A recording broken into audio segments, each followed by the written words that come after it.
Chào các bạn đã quay lại với kênh Cô Ba Bình Dương. Hôm nay mình chia sẻ với các bạn một cách làm heo quay da giòn nữa. Làm cách này da giòn rất hiệu quả, không cần chuẩn bị nhiều nguyên liệu. Thành phẩm heo quay với lớp da giòn đều, phòng xốp, không bao giờ bị chai cứng, da giòn tan trong miệng luôn. Thịt mềm ngọt, không bị khô. Nào chúng ta cùng làm ngay nha. Mời các bạn xem qua thành phần nguyên liệu trước khi thực hiện. Bạn cũng có thể tham khảo những dụng cụ nấu ăn mình hay sử dụng dưới phần mô tả của video.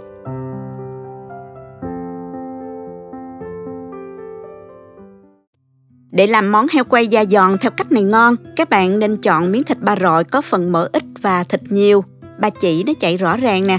Nên chọn thịt ba rọi rút sườn là ngon nhất nha. Sau khi rửa sạch để ráo thì mình dùng giấy bếp thấm khô lại một lần nữa ha.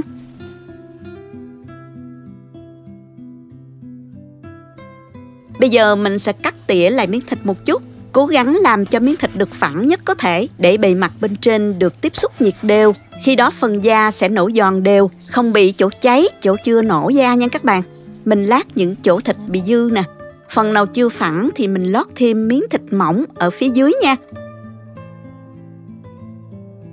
Để cho da heo nổ đều, mình nên xăm các lỗ nhỏ ở trên da. Dùng một dụng cụ xăm thịt như thế này, ấn đều xung quanh bề mặt da. Hoặc nếu không có thì các bạn có thể dùng những que xiên thịt bó lại thành bó và mình xăm đều như thế này. Có một vài cách khác không cần xăm thịt, nhưng mình thấy việc đâm những lỗ nhỏ trên da cũng không tốn quá nhiều thời gian và công sức, nhưng lại giúp da phồng giòn rất là hiệu quả. Tiếp theo mình sẽ ướp thịt. Mình dùng ở đây là 1 muỗng cà phê muối rắc đều lên mặt thịt. Massage đều cho muối thấm vào thịt nha. Tiếp theo thì mình rắc 1/4 muỗng cà phê bột ngũ vị hương. Nửa muỗng cà phê bột ớt paprika. Massage tiếp tục cho gia vị thấm đều vào thịt ha. Mình ướp cả 4 mặt bên của thịt luôn nha.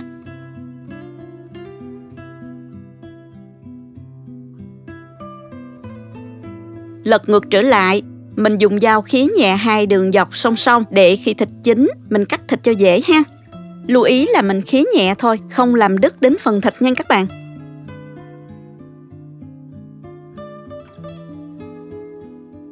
Xong rồi mình tiếp tục rắc muối đều lên phần da phía trên. Rắc đều một lớp mỏng thôi. Mình để khoảng 30 phút cho thịt nghỉ. Rắc muối lên da như thế này, muối sẽ giúp hút nước ở trong da, làm cho da heo khô hơn. Sau 30 phút các bạn quan sát thấy bề mặt của phần thịt có các giọt nước nè.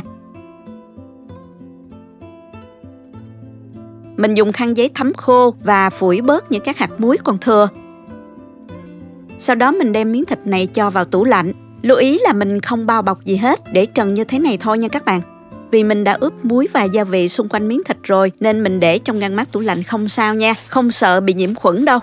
Mình sẽ để miếng thịt trong tủ lạnh từ 18 đến 24 tiếng cho thịt được khô lớp da bên ngoài. Các bạn chỉ cần chuẩn bị ướp trước rồi bỏ vào tủ lạnh, đến hôm sau các bạn lấy ra nướng là được. Đây là miếng thịt mình đã để trong tủ lạnh được khoảng 18 tiếng rồi.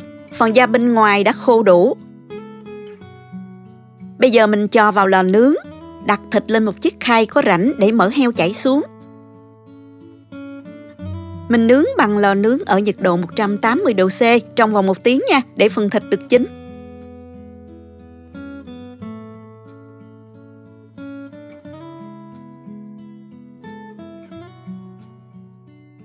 Sau đó thì mình chọn chế độ nướng lửa roi của lò nướng và đặt thịt vào nướng trong vòng từ 15 đến 20 phút.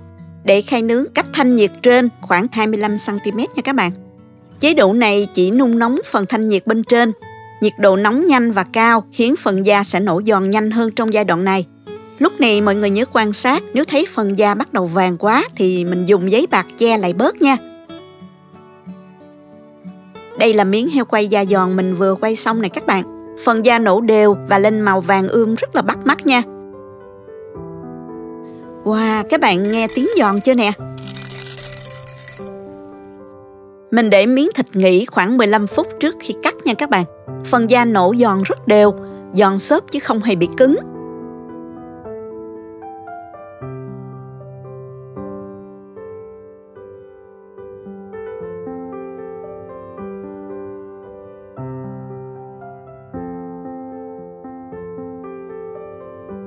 Bây giờ mình cắt thịt ra.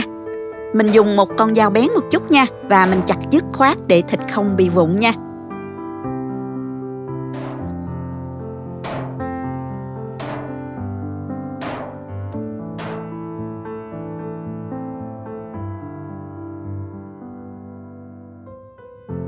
Bày ra đĩa và dùng thôi nào. Món này mình chấm với nước tương hoặc nước mắm, hoặc là ăn cùng với bánh hỏi, bún hoặc là cơm rất là ngon. Miếng thịt được ướp vừa phải, thịt mềm ngọt, săn chắc, giòn giòn. Phần da thì giòn tan trong miệng luôn. Món này thì hầu như ai cũng thích mê phải không nè? Lâu lâu không ăn lại thèm.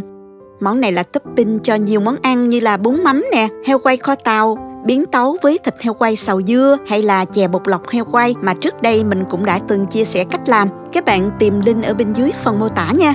Nếu thích cách chia sẻ cho mình một like và chia sẻ cho bạn bè cùng làm các bạn nhé. Nhớ bấm vào cái chuông để đón xem nhiều video mới của mình. Các bạn cũng có thể truy cập vào website cobabình dương.com để xem công thức nấu ăn dưới dạng bài viết. Cảm ơn các bạn đã xem hết video. Chào tạm biệt và hẹn gặp lại các bạn ở video kỳ tới nha.